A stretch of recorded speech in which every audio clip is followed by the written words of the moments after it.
Hi, and welcome to part 3, and we're going to look at other portions of the scriptures in addition to the celestial signs, which would confirm that a closing of the time before judgment and the actual onset of judgment by means of the Torah proceedings will take place in the current week.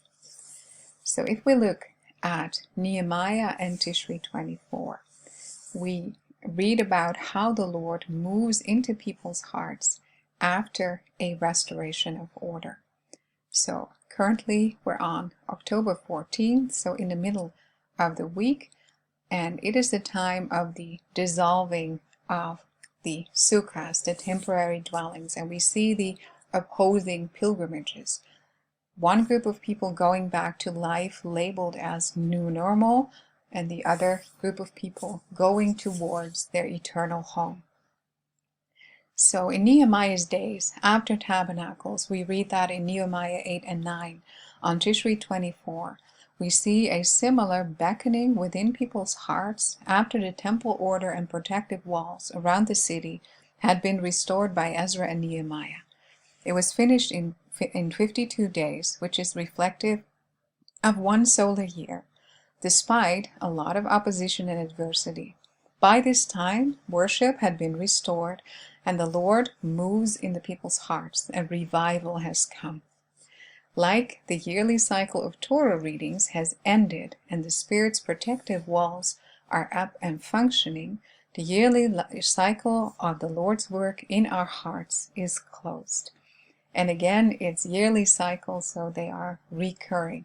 But this week we've seen an end of the Torah readings installed by Ezra and the beginning of the Bereshit, the Genesis portion. So we see an ending, a closure, and a beginning, both in the Torah readings and the account of Nehemiah. If we look at the agricultural pictures, we also see a confirmation. The sheepfold after tabernacles. Jean Sabnowski shares with us about the first autumnal departure into the permanent and secure sheepfold for protection at night, like the shepherds of old sought caves in the winter season, and that is reminiscent of the clefts of the rock for the doves finding shelter. The cold rains and storms would begin after the Feast of Tabernacles with the onset of the rainy season. We talked about that with regard to the harvesting of almonds as well. So the almonds would be harvested before the onset of the rainy season. And what is interesting is that the prayers for rain will not start until a week after Tabernacles, because people would want to get home and make it there dry as opposed to in rainy conditions. So the prayers would onset 1 week after Tabernacles. The sheepfold season was the season of provision and safety in seclusion. We know a division in a case of a mixed flock, and an individual passing under the rod for loving inspection precedes the sheep entering and exiting the gate. The heavens were in perfect sync this week, as the moon bride passed under the shepherd's rod in the cattle fold constellation on October 11th. Abraham instituted tabernacles. In the apocryphal book of Jubilees, chapter 16, we can read how Abraham instituted tabernacles.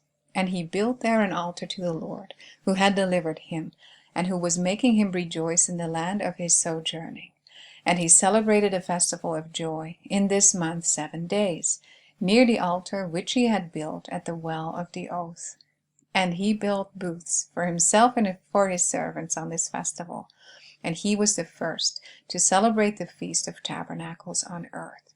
So again, we see a correlation between Abraham and now the Abraham Accords and the time frame of tabernacles. So let us look at the celestial signs.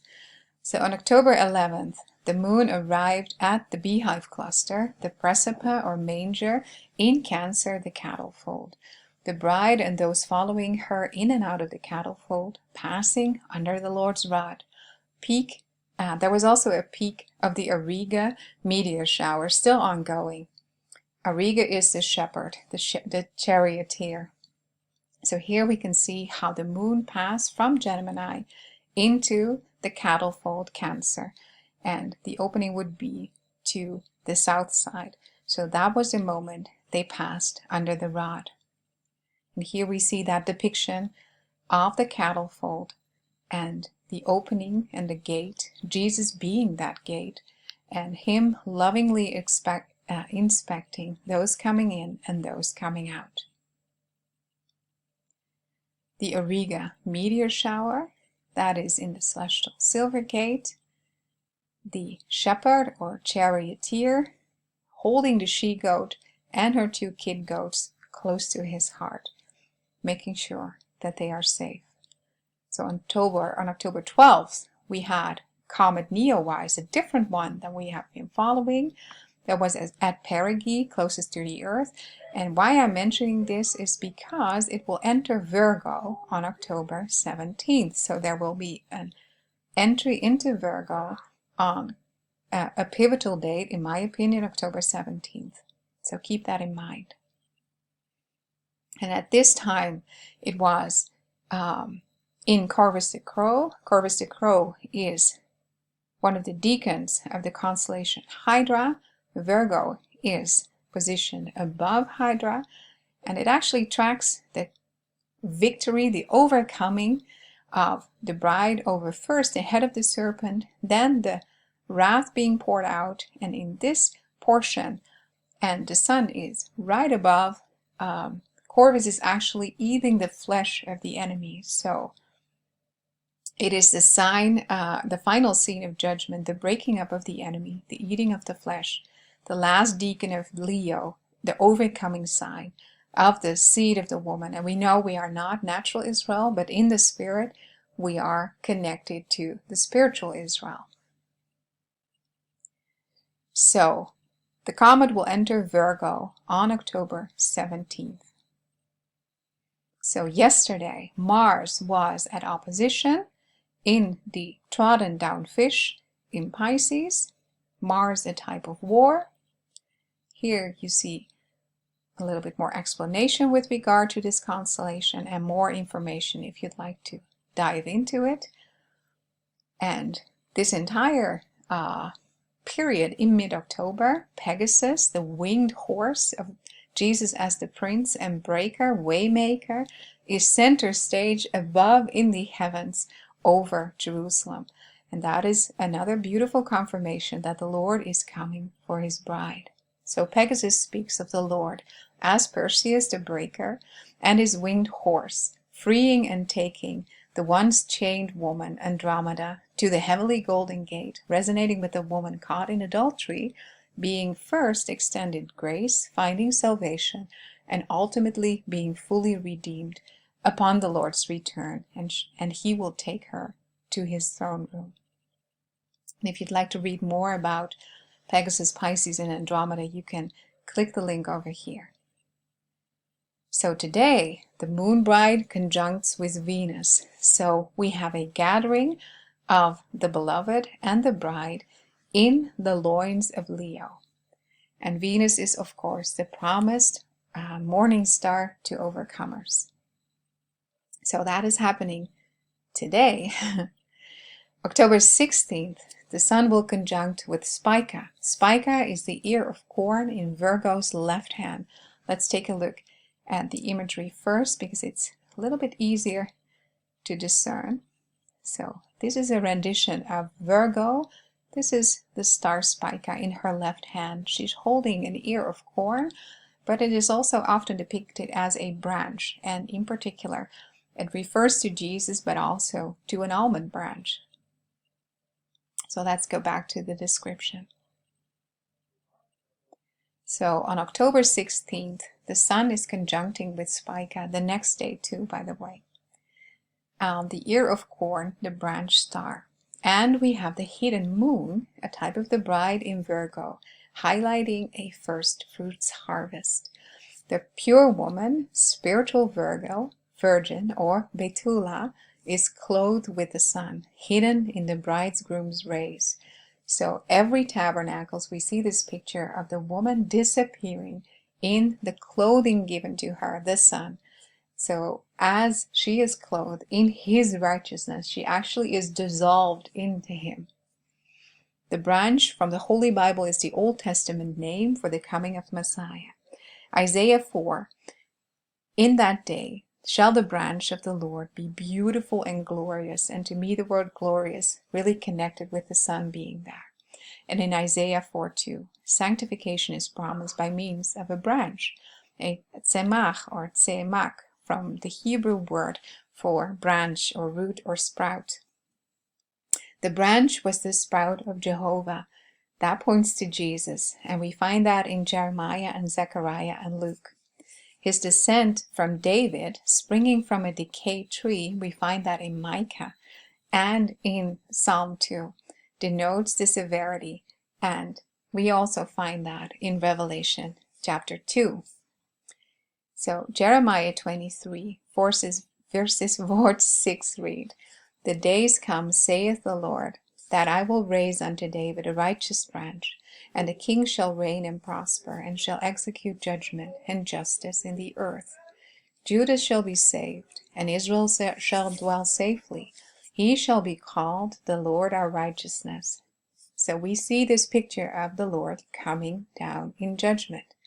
The branch is the same as that in Isaiah 4:2. So you can read a little bit more about the scripture portions, confirming that the branch points to Jesus coming. We see over here how the sun is at the star Spica, but it's also the border of the asterisms determining the upper body of Virgo. So I understand her to be clothed with the sun would refer to her upper body especially.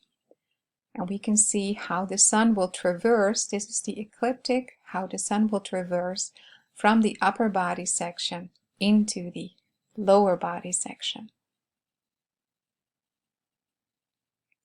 And here you can see that visualized as well. And here actually you see a different rendition of that branch, which resonates more not just with an entire barley stalk, but also with an almond branch. So on October 17th, the conjunction of the new moon bride and Mercury, this chief speaker and messenger, also related to the thief coming, takes place in Libra, the altar of redemption. So this is, of course, the expected new moon sighting. The new moon, I believe, will be 4.2% on October 18th. So that is the most probable, but one day before there will be the conjunction of the new moon and Mercury. So on October 18th, we have an amazing lineup.